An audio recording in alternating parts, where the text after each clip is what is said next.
Прополоть грядки, полить водой и осмотреть культуры на наличие вредителей. Утро семьи Гугиевых начинается с хлопот в огороде. Сорняки приходится убирать практически ежедневно. Огурцы, помидоры, лук, картошка, за овощами и фруктами супруги ухаживать не устают.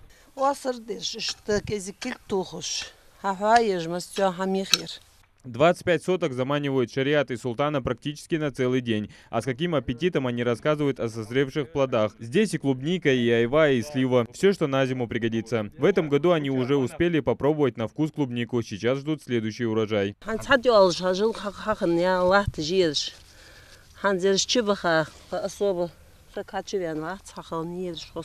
Лично подсобное хозяйство Гугиевых услада для глаз перфекционистов. Каждая грядка идет прямой линией. Расстояние между каждым кустом одинаковое. Даже кукуруза посажена по замерам. Султан Гугиев делится, что пробел в 70 сантиметров для кукурузы достаточен. Так питательные вещества из почвы будут поступать равномерно на каждый стебелек.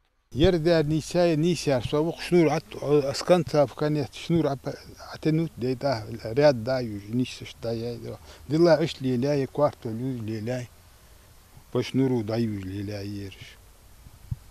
Я клубник иш торез мераини ерта между рядей.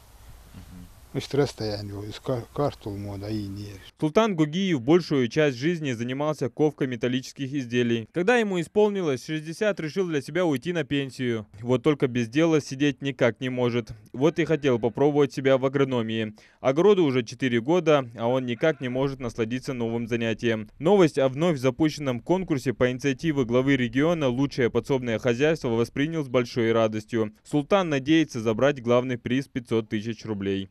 Клубники ярча выгодный, хамханир, ошер гез гинерер. Я расширить да еще 2-3 раза духа даю гадя, сега расширить да. Клубники. В конкурсе будут учитываться количество и разнообразие выращиваемых культур. По условиям победителей будут 23. Призеров ждут призы от 50 тысяч до 500 000 рублей. Адам Гулоев, Асхаб Белакиев, Новости 24.